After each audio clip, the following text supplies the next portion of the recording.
அக்னீஸ்வரன், திடீர்னு ஓபிஎஸ்ஸை வந்து ஜெயலலிதா கடைசி காலத்தில் நிராகரித்து விட்டார்கள், அவர் மீது நம்பிக்கை இல்லை அப்படின்னு திரு ஆர்பி உதயகுமார் சொல்றார். முற்றிலுமாக மறுக்கிறாரு திரு புகழேந்தி. திரு பிரியனும் அப்படி இருப்பதற்கான வாய்ப்பு இல்லைன்னு கருதுகிறார். அதாவது சார், 10 ஆண்டு கால அதிமுக ஆட்சி, அதில் வந்து முன்னாள் முதலமைச்சர் செல்வி ஜெயலலிதா அவர்கள் மறைந்து 9 வருஷம் ஆச்சு. இப்போ இத்தனை வருஷம் காலம் கழித்து தமிழ்நாட்டில் மாண்புமிகு எதிர்க்கட்சி துணைத் தலைவர் இந்த செய்தியை சொல்கிறாரு அப்படின்னு கேட்டால், நம்ம பிரியன் சாரும் அண்ணன் புகழேந்தி அவர்களும், அதுக்கு பிறகு பேசக்கூடிய அண்ணன் தனியரசு அவர்கள் அப்போ சட்டமன்றத்துக்குள்ளேயே சட்டமன்ற உறுப்பினரும் கூட, அவர் என்ன அதில் குண்டு மழை பொழிய போகிறார் என்று தெரியலை. ஆனால் நடந்த சம்பவத்தில் கேட்டுட்டு வேணா பேசுறீங்களா மொத்தமா? அல்ல, வேணாம், நம்மளை பேச விடாமல் இப்போ பண்ணி விட்டுருவார் அவர். இருக்கட்டும். இப்போ நான் கேட்பது, ஆதாரம் இருக்கா அல்லது அனுமானமா அப்படிலாம் நீங்கள் கேட்கலாம். ஆனால் கேட்டாலும் கூட அண்ணன் புகழேந்தி அவர்கள் பேசுகிற போது நீங்கள் கேட்ட கேள்விக்கு, அதாவது நம்மளுடைய நெறியாளர் தான் அந்த பேட்டி எடுத்திருக்கிறாரு, நீங்கள் கேட்ட கேள்விக்கு அதாவது மழுப்பலான பதில் அப்படின்னு சொல்கிறாரு. ஆனால் நீங்கள் கேட்ட கேள்வி உடனே அவர் என்ன சொன்னார்னா, எனக்கு இது 1 நிமிஷம் பத்தாது அப்படின்னாரு. அப்படின்னா என்ன அர்த்தம்னா, அவ்வளவு சம்பவங்கள் நடந்திருக்குது அப்படித்தானே அர்த்தம். நான் ஒன்றும் நேர கட்டுப்பாடெல்லாம் சொல்லலையே அவருக்கு, சொல்லியிருக்கலாம் அவரு. ஆனால் அவர் சொன்னார்ல, இந்த சொன்னா 1 நிமிடம் பத்தாது, நிறைய இருக்குது. நான் 1 நிமிடத்தில் பதில் சொல்லுங்கன்னு நான் சொல்லலையே. நீங்க சொல்லல. ஆனா அதுதான் சொன்னேன், 10 ஆண்டு கால ஆட்சின்னு சொல்றேன்ல, 9 முறை வந்து நீதித்துறை அமைச்சராக இருந்திருக்கிறார்ல. ஆகவே இங்க என்ன நடந்துச்சு, ஏது நடந்தது எல்லாம் விவாதத்தை தாண்டி, உங்களுடைய தனி நேர்காணலை தாண்டி அவர்கள்தான் சாட்சி என்பதை நான் பார்க்கிறேன். இல்ல, கடைசி வரைக்கும் ஓபிஎஸ் வந்து ஜெயலலிதாவுடைய முழு நம்பிக்கையை பெற்றவராக இருக்கிறாருங்கிறதுக்கு இவ்வளவு பட்டியல் போட்டாங்களே 2 பேரும், அதுல எங்கேயுமே முரண்பட முடியலையே. அதைத்தான் நானும் கேட்கிறேன். இவ்வளவு பட்டியல் போட்டாங்கல்ல, இந்த பட்டியலுக்கு இவங்க 3 பேரும் பதில் சொல்லட்டும். எப்படின்னா, 13 நாளில் பொறுப்பு முதலமைச்சரை நியமிக்க வேண்டும் என்று இன்றைய முதலமைச்சர் திரு மு.க. ஸ்டாலின் அவர்கள் எதிர்க்கட்சியா இருக்கும்போது சட்டமன்றத்தில் கேட்டார்ல, உங்களை 13 நாளில் பொறுப்பு முதலமைச்சர் இது பண்ணாங்கல்ல, நீங்க இருக்கிற போது தானே நீங்க அப்போலோ மருத்துவமனையில் கொண்டு போனீங்க. அது வந்து அங்க வந்து உள்ள சிகிச்சைக்காக போனாங்க. ஆனால் நீங்கள் தான் தமிழ்நாட்டில் முதலமைச்சர், பொறுப்பு முதலமைச்சர், காவல்துறை உங்ககிட்ட தான் இருக்குது. ஆனா செல்வி ஜெயலலிதா அவர்கள் மரணத்தில் மர்மம் இருக்கிறது என்று யார் சொன்னது? இது $1000 மில்லியன் கொஸ்டின். இது உங்களுக்கு தெரியாதா? சரி, ஆணையம் யார் அமைச்சது சார்? சரி, அது இருக்கட்டும். இதெல்லாம் வந்து ஒட்டுமொத்த இந்தியா முழுவதும் பரவலாக பேசப்பட்ட விஷயங்களா இல்லையா? ஆணையம் யார் அமைச்சது? யார் முதலமைச்சர்? முதலமைச்சருக்கே சந்தேகம் வருகிறது என்றால் அப்போ நீங்கள் யாரால் முதலமைச்சராக்கப்பட்டீர்கள் என்ற கேள்வி வருமா, வராதா? ஆமாப்பா, இதான் நடந்துச்சு, நான் தான் அங்க வந்து உத்தரவிட்டேன், என்ன அவங்க தான் முதலமைச்சராக்குனாங்க, எனக்கு சந்தேகமே இல்லை, நான் முதலமைச்சராக இருக்கிற போதே எனக்கே சந்தேகம் வருதுன்னா, அப்ப பாமரனுக்கு, அரசியல் கட்சிகளுக்கு, அமைச்சரவைக்கு இது இருக்கட்டும். இத தேனியை பொறுத்தளவுல அவர் சொல்லக்கூடிய சாட்சியங்கள் 2. என்ன? நீங்க வந்து தேனியில முல்லை பெரியார் இதுக்கு வந்து நான் தான் பங்கேற்றேன், ஆர்ப்பாட்டத்திற்கு ஓபிஎஸ் தலைமை ஏற்கல, நான் தலைமை ஏற்றேன். யார் பொதுப்பணித்துறை அமைச்சர் அல்லது யார் முதலமைச்சர், முன்னாள் முதலமைச்சர், யார் அங்கு பங்கேற்க வேண்டும்?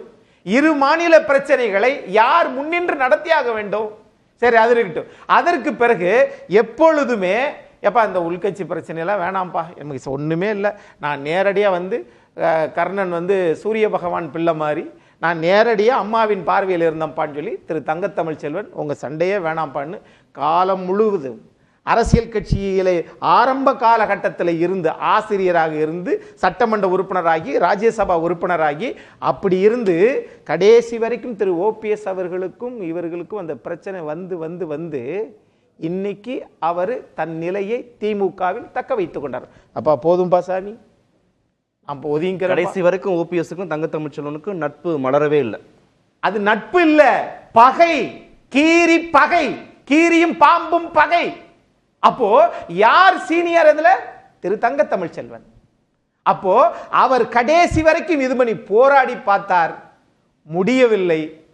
நீங்க திரு ஓபிஎஸ் அவர்களுடைய புதல்வர் திரு ரவீந்திரநாத் அங்க நாடாளுமன்ற உறுப்பினரா இருக்கிறாரு, அதற்கு வேலை செஞ்சாங்கன்னு சொல்லி இப்ப சொல்றாங்க.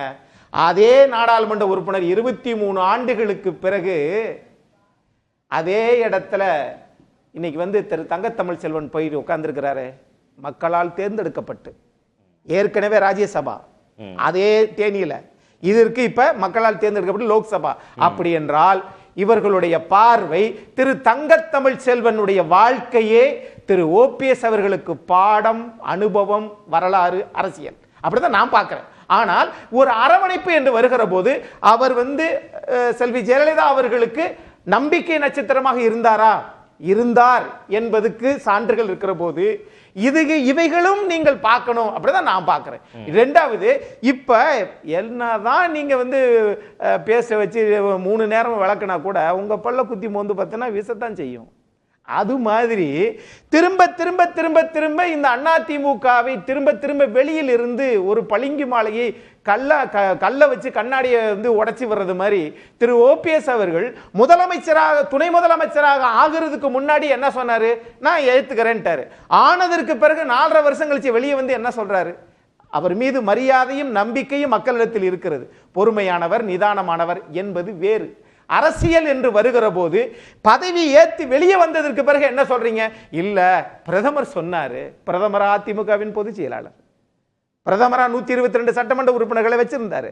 ஆகவே இவங்க வித்யாசாகராவை போய் 2 பேர்த்தையும் சேர்த்து வைப்பான்னு சொன்னாங்க. அது வேற. அரசியல் காலங்கள் மாறிக்கிட்டே இருக்கும். இப்ப என்ன சொல்றாருன்னா, 2 நாளைக்கு முன்னாடி இல்ல எனக்கு ரகசியம் இருக்கு. அது எப்படி? இந்த ரகசியம் திமுகவுக்கு ஒரு ரகசியம் இருக்கு, நீட் ரகசியம், அது நடைபெறவே இல்லை. இப்ப 2 பேரும் ஒன்னா சேர்க்கறதுக்கு ஒரு ரகசியம் இருக்குன்றாரு. திரு ஓபிஎஸ் அவர்கள் வந்து திரு ஆர்பி உதயகுமார் பத்தி கேட்டா நான் சொல்ல மாட்டேங்கிறாரு. திரு ஆர்பி உதயகுமார் அவர்களை கேட்டா நான் சொல்ல மாட்டேங்கிறாரு. ஆனால் இன்னும் தேர்தல் 14 மாதங்கள் தான் இருக்கிறது. திமுக சர்வ வல்லமையாக வேலை செய்து கொண்டிருக்கிறது. ஆனால் இங்க போகிற போது சூ அப்படின்னு விரட்டி விட்டது மாதிரி இவர்களையே திரும்ப திரும்ப திரும்ப இது பண்ணுவது, ஒருத்தர் பலவீனப்படுத்திட்டே இருக்கு. இதை பாஜகவும் திமுகவும் இப்படித்தான் இவர்கள் தேய வேண்டும் என்று நினைக்கிறார்கள். அதற்கு ஓபிஎஸ்ஐ கருவியாக, முன்னாள் முதலமைச்சர் ஓபிஎஸ்ஐ கருவியாக பயன்படுத்துகிறார்கள். அமைதி காக்கணும். யார் பயன்படுத்துறா? எல்லாரும் தான். எல்லாரும்? ஆமா, எல்லாருமே தான். இல்ல யாருன்னு நீங்க சந்தேகப்படுறீங்க? அவரை உருவாக்கியவர்கள், அவரை இயக்குகிறவர்கள். விடு பார்த்துக்கலாம். அதிமுக வந்து 2வது இடத்துக்கு தள்ளட்டோம்ல, அடுத்து 3வது இடத்துக்கு 4வது இடத்துக்கு. நீங்க நினைச்சல மோடி இல்ல, திரு ஜோ பைடன் இல்ல, நீங்க ட்ரம்ப் இல்ல, யார் வந்தாலும் அதிமுகவை யாராலையும் அழிக்க முடியாது. ஆனால் அதிமுக காரர்களே அதிமுக அழிக்கிறதுக்கு முயற்சி பண்ணலாம். ஆனால் நீங்கள் செய்யக்கூடிய தேன்கூட்டை தயவு செய்து இது பண்ணிடுறாங்க. புரட்சி தலைவர் எம்ஜிஆர், செல்வி ஜெயலலிதா அவர்கள் இவர்கள் உருவாக்கி இவ்வளவு பெரிய கட்டமைப்பை உருவாக்கியதற்கு பிறகு இவைகள் நடந்ததா என்று கேட்டா, திரு ஆர்பி உதயகுமார் அவர்கள் சொன்ன இந்த 2 சம்பவங்கள், அந்த சம்பவத்துக்கு மேல இன்னொரு சம்பவம் திரு தங்கத்தமிழ் செல்வன் சொல்லிட்டேன். இப்பயும் திரும்ப திரும்ப பிரதமர் சொன்னாரு, பிரதமர் சொல்றாரு அப்படின்னு சொன்னா, பிரதமர் அதிமுகவின் பொதுச் செயலாளர் அல்ல.